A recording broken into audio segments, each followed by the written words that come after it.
जब हम सूर्य नारायण भगवान को अर्घ देते हैं, जल चढ़ाते हैं, तो वो जल पृथ्वी पर जब गिरता है तो उसके छींटे हमारे शरीर पर लगते हैं। क्या वो ठीक है? क्या वो श्रेष्ठ है?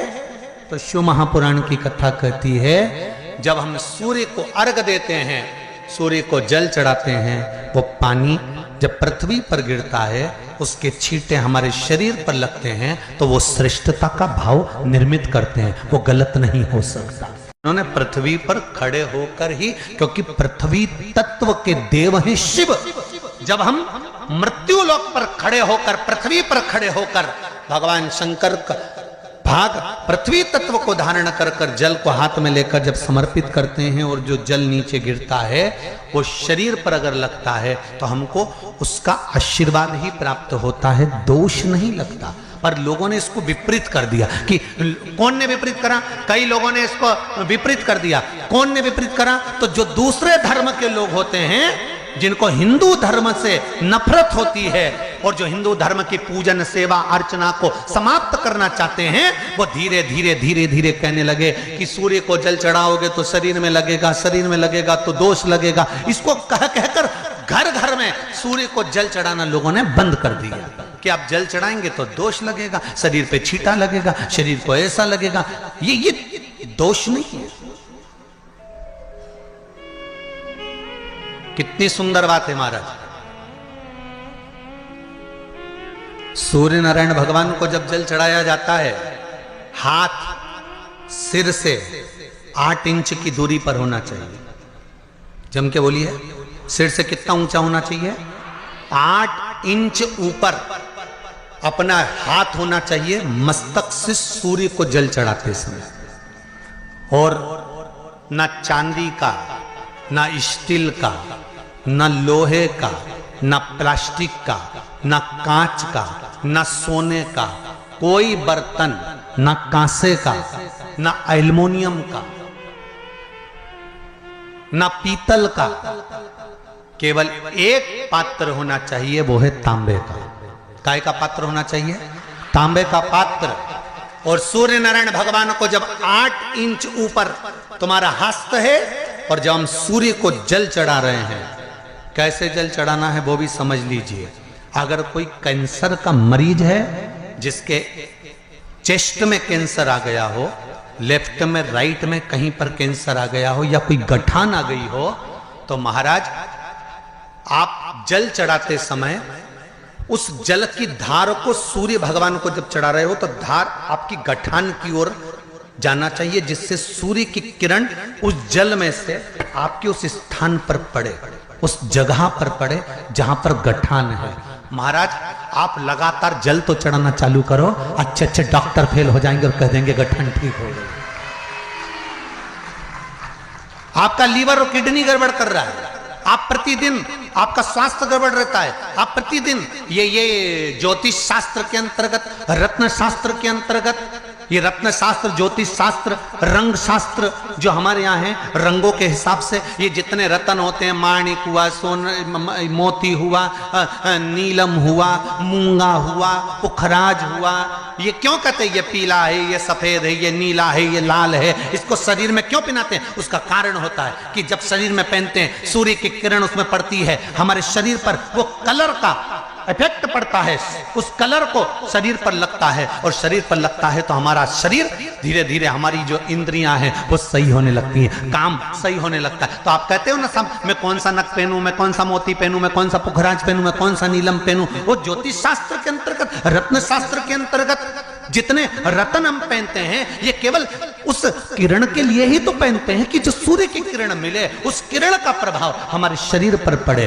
तो इन सबसे अच्छा है कि सुबह शंकर भगवान का नाम लो, तांबा का लोटा में जल भरो, 8 इंच ऊपर सिर से हाथ होना चाहिए, और सूर्य नारायण भगवान का दर्शन साधारण नहीं, जो जल तुम चढ़ा रहे हो, वो जल की जो धार आ रही है, उसमें सूर्य का दर्शन होना चाहिए, तो कैंसर की बीमारी कभी नहीं हो सकती।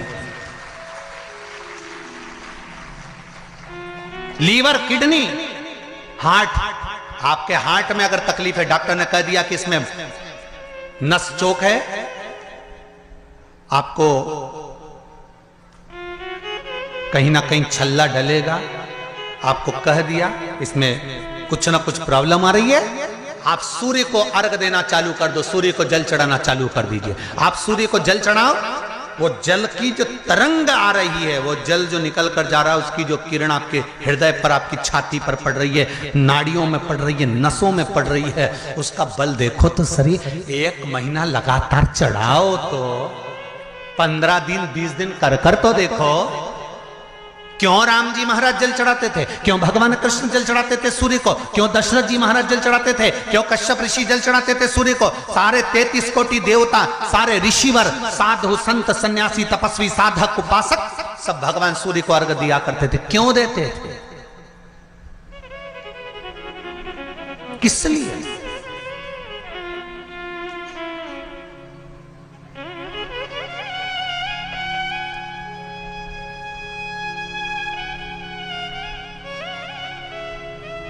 सूर्य नारायण भगवान को जल चढ़ाते समय आपके पंजों की एड़ी ऊंची नहीं होना चाहिए, ध्यान दीजिएगा महाराज। आपका पंजा पांव का पूरा की पूरा जमा होना चाहिए भूमि पर। हाथ कितने इंच ऊपर, 8 इंच ऊपर होना चाहिए। जल जो गिरे, सूर्य की किरण, सूर्य का दर्शन उस जल की रोशनी में करना चाहिए। क्या होगा उससे? जिस बच्चे को आंख में चश्मा लगा हो, मोटे से मोटा चश्मा लगा हो, छूट नहीं रहा हो, तो थोड़े दिन उसको सूर्य का अर्घ चढ़वाना चालू कर दो और जल में से सूर्य का दर्शन कराना चालू कर दो।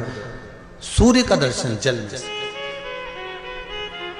2 महीना 2.5 महीना बहुत है, आंख की रोशनी बढ़ जाएगी, चश्मा हट जाएगा। आप कर कर देखिए। अब एक प्रश्न और खड़ा होता है सूर्य को अर्घ देने का। गुरुजी, पंचदेव पंचायत में सूर्य नारायण भगवान शंकर की पंचायत में हैं। सूर्य नारायण को हम फ्लैट में रहते हैं, हम फ्लैट के अंदर रहते हैं, तो हम फ्लैट में रहते हैं, हमारे यहाँ अगर छज्जा नहीं है, हमारे यहाँ जगह नहीं है, तो हम सूर्य को अर्घ कैसे दें? तो महाराज खिड़की तो होगी, अगर घर में फ्लैट में पानी ढुलेगा और आप लोग नहीं समेट सकते तो एक बाल्टी रख लो, एक पात्र रख लो, पर सूर्य नारायण भगवान को अर्घ देकर रोशनी शरीर पर पड़ना चाहिए। जिंदगी में कभी कोई बड़ी बीमारी नहीं आ सकती। कितने लोग देते हैं सूर्य को अर्घ? जरा हाथ उठाओ। बहुत बढ़िया, बहुत जोरदार। पुरुष लोग भी देते हैं ना, चाहे बच्चे से बच्चा हो, बच्चों के हाथ में भी 1 लोटा पानी पकड़ाओ। घर में छोटे बच्चे हो ना, उनको तांबे का लोटा दो, पानी दो, जा बाहर खड़े हो जा, 1 लोटा पानी चढ़ा के। पहले दिन आप स्वयं बच्चे के साथ बाहर खड़ी हो, ओटले पर, घर के बाहर खड़ी हो, छत पे खड़ी हो या घर के बाहर खड़ी हो, और बच्चे से कह लो चढ़ाओ बेटा, देखो ऐसा हाथ 8 इंच ऊपर करिए, तांबे का लोटा लेकर पानी धीरे धीरे डोलना है। जैसे वो स्लो मोशन के सीन नहीं होते नाटक में, ये एकदम धीरे धीरे धीरे, बस नहीं तो मालूम पड़े छोरा छोरी एक साथ उंडेल के अंदर नहीं। जल चढ़ाते समय उस पानी में से सूर्य की किरण पड़ना चाहिए, सूर्य की किरण। एक बात और कहना चाहूंगा, अगर आप लोग स्वीकार करेंगे तो, अगर कहीं आपको लगता हो कि बच्चा पढ़ने में कमजोर है, विद्या में कमजोर है, रिजल्ट अच्छा नहीं आ रहा, पढ़ने में कमजोर है, वो पढ़े, अपनी जगह पढ़े, वो कार्य करे अपनी जगह करे, मेहनत करे अपनी जगह करे। बच्चों को कह दो कि कुछ समय के लिए सूर्य को अर्घ देना चालू कर। सूर्य की किरण जहां पर ब्राह्मण या हिंदू धर्म का व्यक्ति मस्तक पर तिलक लगाता है, भुकुटियों के बीच में उस सूर्य की किरण इस भुकुटी के बीच पड़ना चाहिए, परंतु पानी कम से कम ना करते हुए स्लो मोशन में धीरे धीरे गिरना चाहिए, एकदम धीरे धीरे। तो यहां एक रेखा सूर्य की किरण से पड़ती है। चंद्रदेव का लड़का था, देखो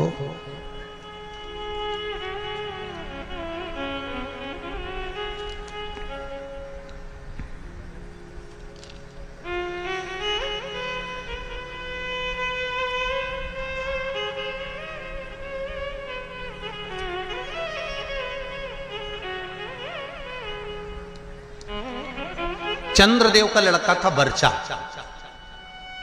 क्या नाम था? जम के बोलिए जरा। वर्चा। सुंदर प्रसंग है शिव पंचायत शिव महापुराण का। जब संसार के हित के लिए, संपूर्ण विश्व कल्याण के लिए ब्रह्मा जी ने 33 कोटि देवताओं को बुलाया और बुलाकर ब्रह्मदेव ने कहा कि हे देवताओं, मृत्यु लोक में द्वापर में भगवान कृष्ण, भगवान विष्णु कृष्ण के रूप में अवतरित होने जा रहे हैं। सारे देवता अपने अपने पुत्रों के साथ में, अपनी अपनी पुत्रियों के साथ में, पुत्र वधुओं के साथ में, धर्म पत्नियों के साथ में 33 कोटि देवता द्वापर में रूप रख रख कर आप भी जन्म लो, आप भी प्रकट हो, क्योंकि भगवान कृष्ण। सारे देवता जाने लगे पर चंद्रदेव ने मना कर दिया। चंद्रदेव बोले कि मैं तो चले जाऊंगा, मना नहीं है, अगर आप कहते हो तो मैं चले जाऊंगा, मैं जाकर रूप रख लूंगा और भगवान कृष्ण की सेवा में लग जाऊंगा, पर मेरा बेटा वर्चा, चंद्रदेव कहते मेरा पुत्र वर्चा नीचे नहीं जाएगा।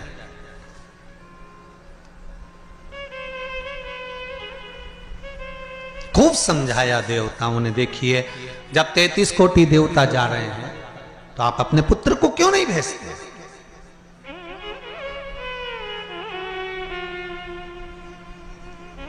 शिव महापुराण की कथा एक बड़ा सुंदर बात कह रही है, अच्छी लगे तो रख लेना, नहीं लगे तो जाते जाते कहीं कोई कुंड या तालाब मिले तो उसमें पटक दे। बात तो कहेंगे व्यासपीठ से, अच्छी लगे तो रखो। देवता कह रहे हैं चंद्रदेव वर्चा को, आपके पुत्र को आप मृत्युलोक में भेजो जनहित के कल्याण के लिए। जब राष्ट्र हित की बात आए, जनहित की बात आए, धर्म की बात आए, सनातनियों की बात आए, देव और धर्म की बात आए, तो हर माता पिता को चाहिए कि अपने घर के बच्चों को सबसे पहली सीख ये दी जाए कि धर्म का जब मामला हो, सनातनियों का जब मामला हो, जब राष्ट्र सेवा का मामला हो, तो सामने जाकर खड़े हो जाओ, आगे जाकर खड़े हो जाओ। यह हर एक बच्चे को सीख देना चाहिए।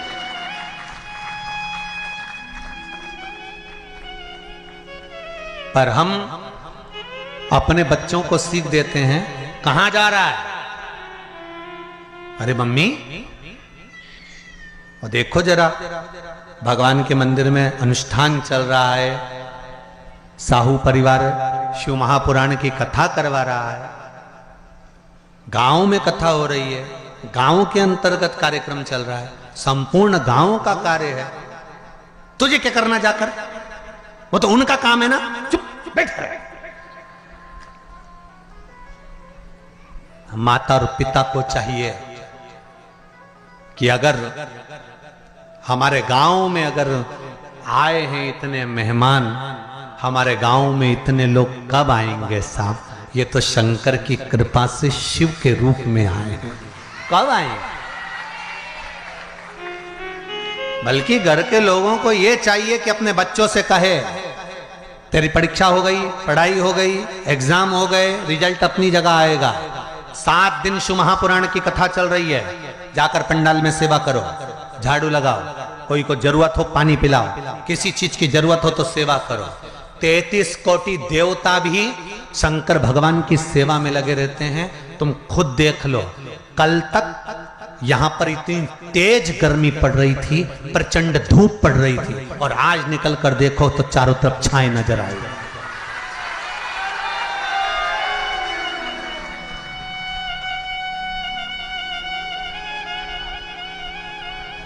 कार्यकर्ता कह रहे थे, गुरुजी इतनी गर्मी, इतनी गर्मी, इतनी गर्मी, इतनी गर्मी कि कपड़े तक पसीने में नहा रहे हैं। अब बोलो, गर्मी किस किस को लग रही है आज? जम के तो बोलो जरा, लग रही कहीं? सूर्य नारायण भगवान को भी शंकर जी ने कह दिया जरा छाता लगा ले थोड़ी देर के लिए, 3 घंटा कथा चल रही हो। ये शिव कृपा। और पूरे पंडाल में 2 बजे कथा चालू हुई है और 2 बजे से लेकर अभी जो भी टाइम हो 4:30 बजने वाली है, और उतनी देर में तुम देख लो पूरी जगह छांव ऐसी, सब दूर धूप पड़ रही है और यहाँ पूरे पंडाल के आसपास ऐसा लग रहा है जैसे भगवान खुद हवा कर रहा, खुद कृपा कर रहा। तो ये शिव कृपा नहीं तो और क्या है? शिव दया नहीं तो और क्या?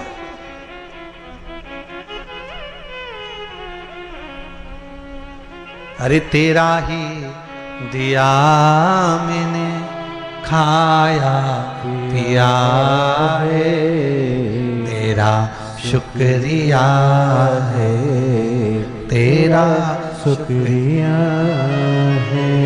मुझे भोले बाबा ने बहुत दे दिया है, तेरा शुक्रिया है, तेरा शुक्रिया है। जब धर्म हित की बात आए, सनातनियों की बात आए, देव और देवताओं की बात आए, तब हमारे बच्चों को हमें सीख देना है कि आगे बढ़ जाओ। पर चंद्रदेव ने अपने पुत्र वर्चा को कहा ये नहीं जाएगा, द्वापर में मृत्यु लोक में भगवान नारायण के साथ में कार्य करने के लिए नहीं जाएगा।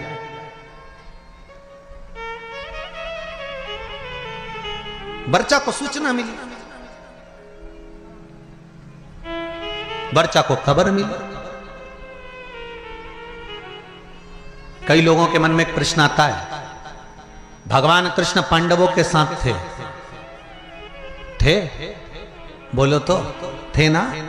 भगवान कृष्ण अगर पांडवों के साथ थे, भगवान कृष्ण को मालूम था अभिमन्यु चक्रव्यूह में फंस चुका है, भगवान कृष्ण चाहते सुदर्शन उठा के अभिमन्यु को बचा सकते थे।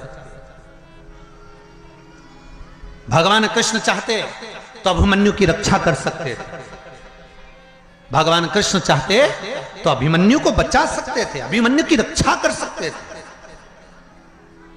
जब अर्जुन, नकुल, सहदेव, भीम, युधिष्ठिर ये 5 की रक्षा मेरे कृष्ण ने हर घड़ी, हर पल, हर क्षण करी, तो सुभद्रा का पुत्र है अभिमन्यु।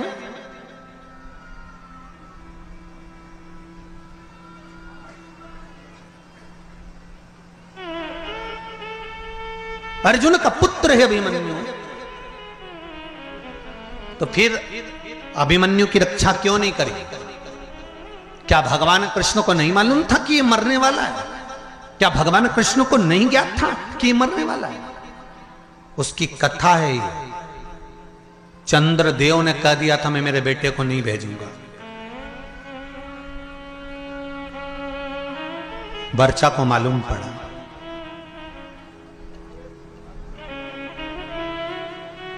और वर्चा को मालूम पड़ा कि मेरे पिता चंद्रदेव ने मना कर दिया है जनहित के कार्य के लिए, देवहित के कार्य के लिए। क्यों? क्योंकि पुत्र का मोह नहीं छूट रहा, पुत्र आसक्ति नहीं छूट रही।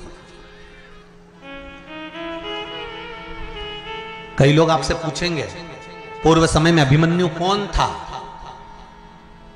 जिसकी रक्षा मेरे कृष्ण ने नहीं करी? पांडवों की रक्षा करी पर अभिमन्यु की रक्षा नहीं करी। लोग आपसे प्रश्न करेंगे, आपको उत्तर देना पड़ेगा। घर के छोटे बच्चे पूछेंगे मम्मी चक्रव्यूह में अभिमन्यु पड़ा था, महाभारत देखकर कहेंगे जब भगवान कृष्ण पांडवों के साथ थे तो अभिमन्यु की रक्षा क्यों नहीं करी? तो आपको बताना पड़ेगा कि अभिमन्यु पूर्व समय में चंद्र का पुत्र वर्चा था और इसकी रक्षा क्यों नहीं करी, वो भी कथा वर्णन कर रही है। यह शिव पंचायत, शिव महापुराण में चरित्र आता है हमारा। अभिमन्यु का पूर्व का नाम था वर्चा, चंद्र का पुत्र।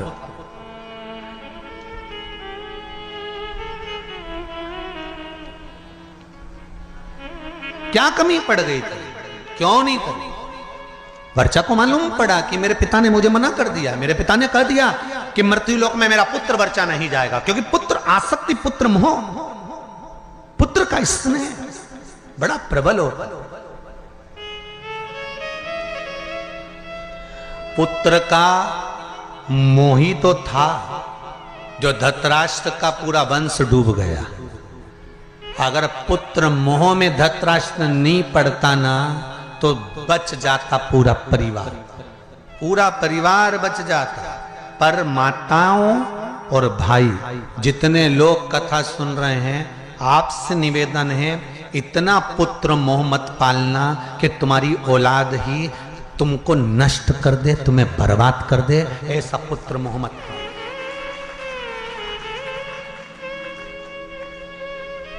बहुत पुत्र मोह है आज के जमाने में। मेरा बेटा, मेरा बेटा, मेरा छोरा, मेरा छोरा, मेरा छोरा, और छोरा छोरा छोरा। और जब आई छबीली फिर काय का छोरा।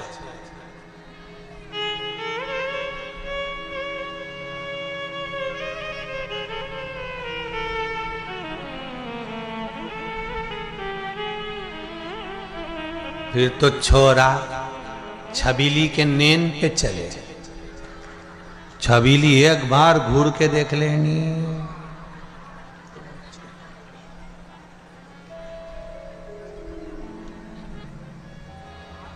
इतना बल,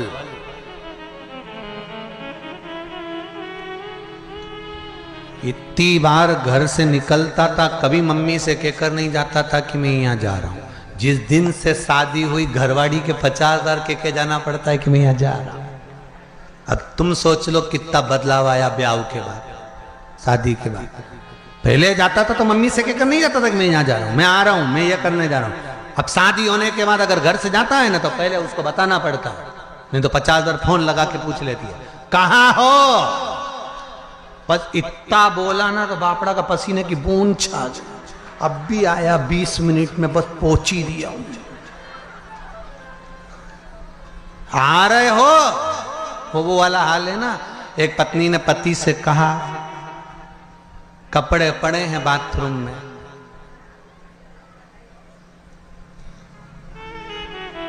धो देना, नहीं तो मैं धो दूंगी। अब समझदार पति था, समझ गया अगर कपड़े नहीं धोए तो ये अपने को, मतलब एक ही लाइन बोली उसने जगदम्बा ने, बाथरूम में कपड़े पड़े हैं धो देना, नहीं तो मैं धो दूंगी। अब उतने में समझदार पति समझ गया कि अपन को धोना जरूरी है, नहीं तो ये अपने को धो देगा। तो बेचारा नहाया बाद में, पहले वाने कपड़े ही धोया क्योंकि उसको मालूम था नहीं तो अपने धो देगी दारू।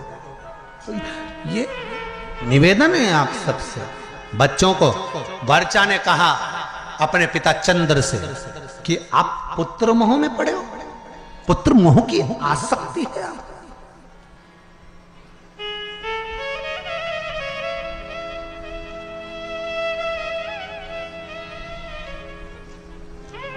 पुत्र मोह की आसक्ति।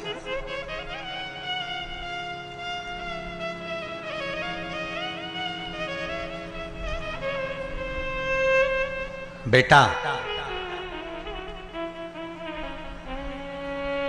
मैं नहीं चाहता कि मृत्यु लोक में तुम द्वापर में भगवान विष्णु के साथ नीचे लीला करने के लिए जाओ, क्योंकि नीचे मैं जानता हूं युद्ध होने वाला है और युद्ध होगा और सब समाप्त होगा। वर्चा ने कहा चंद्रदेव से, पिताजी दो क्षण भी अगर भगवान का साथ मिलता है ना तो उससे बढ़कर कोई कृपा नहीं हो सकती। जब रावण मरा था तो मंदोदरी सिर पटक पटक कर रो रही थी, रावण की धर्म पत्नी मंदोदरी।